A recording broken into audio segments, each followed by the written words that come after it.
જય શ્રી કૃષ્ણ. ફાર્મના પ્રોગ્રામમાં બને તેવા આખા કાંદા અને આખા લસણનું શાક બનાવશું. જે આખા કાંદાનું શાક બહાર મળે છે તેના કરતાંય સ્વાદમાં ખૂબ જ ટેસ્ટી એવું શાક બનશે. તો તેના માટે મેં નાની સાઈઝના કાંદા લીધા છે અને કાંદાને બધાને આ રીતે મેં સાફ કરી લીધા. હવે કુકરમાં તેલ લીધું છે. તેલનું પ્રમાણ થોડું વધારે રાખવાનું, કેમ કે કાંદા આપણે ફક્ત તેલમાં જ કૂક થવા દેશું. તો કાંદાને પાણીથી સરસ રીતે ધોઈ લઈએ. એક ડીશમાં લઈ લઈશું.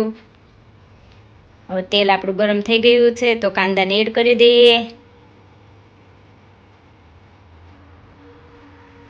હવે આખું લસણ લઈ લઈએ. જે સાઈઝના કાંદા છે એ સાઈઝનું જ મેં લસણ લીધું છે, એટલે બંને સાથે જ ચડી જશે. તો નાની સાઈઝના ગાંઠિયા લીધા છે, સાફ કરી અને ધોઈ લઈએ.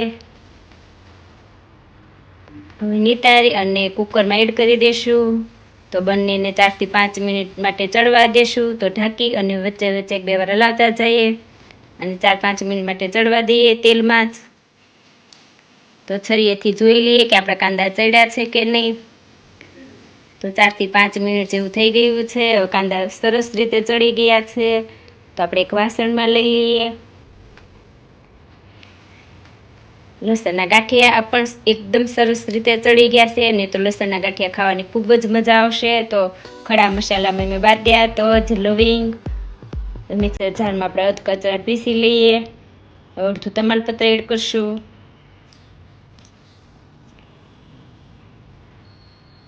એક વાસણમાં લઈ લઈએ. હવે આ જ મિક્સર જારમાં આદુ મરચી ક્રશ કરી લઈએ. તો 5-6 મરચી, એક મોટી સાઈઝનો આદુનો ટુકડો, અડધી વાટકી જેટલું લસણ.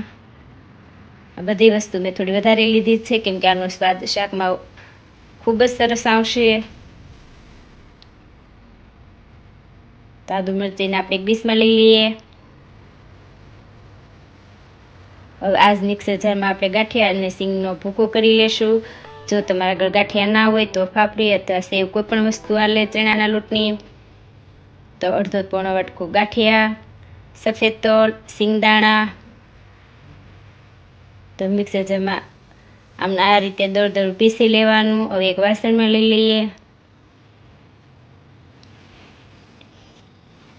મોટી સાઈઝના મેં 3 ટામેટા લીધા છે. હવે ટામેટાની ગ્રેવી કરી લઈએ.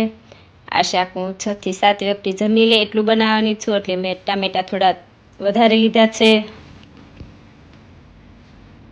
તો આપણું તેલ જે કુકરમાં વધ્યું હતું એમાં જ આપણે શાક બનાવી લેશું. તો તમાલપત્ર, લાલ મરચાં,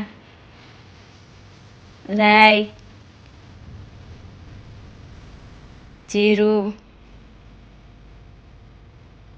ક્રશ કરેલા આદુ મરચાં 1 મિનિટ માટે ચડવા દઈએ. જે ખડા મસાલાને ક્રશ કર્યા છે એડ કરી દઈએ.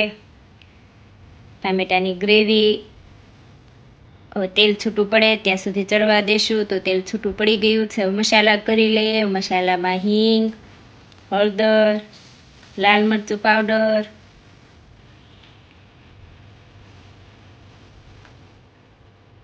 સિંગ ગાંઠિયાનો ભૂકો એડ કરી દઈએ. તો જોઈએ એ પ્રમાણે આપણે એડ કરતા જશું. તો 2 મિનિટ માટે ચડવા દઈએ એટલે તલ અને સિંગદાણા બરાબર કૂક થઈ જાય. સ્વાદ અનુસાર મીઠું, ખાંડ. તો આપણે પાણી ગરમ કરવા મૂક્યું છે, એ ગરમ કરેલું પાણી એડ કરી દઈએ. તેલ છૂટું પડે પછી જ પાણીને એડ કરવાનું છે, ત્યાં સુધી ચડવા દેવાની ગ્રેવીને. પાણી એડ કરી દઈશું અને પાણી ગરમ કરીને જ એડ કરવાનું છે.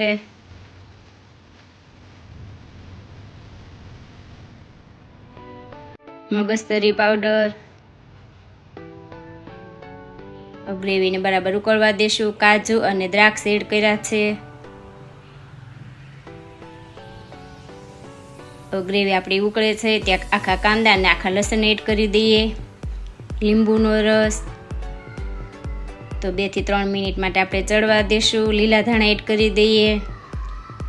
જે શાક ઉકળશે તેમ શાક થીક પણ થઈ જશે અને બધા જ મસાલા સરસ રીતે કૂક થઈ જશે. તો શાક બહુ જ ટેસ્ટી એવું બન્યું છે. એકવાર બનાવશો આવી રીતે તો બીજી વાર ચોક્કસ બનાવશો.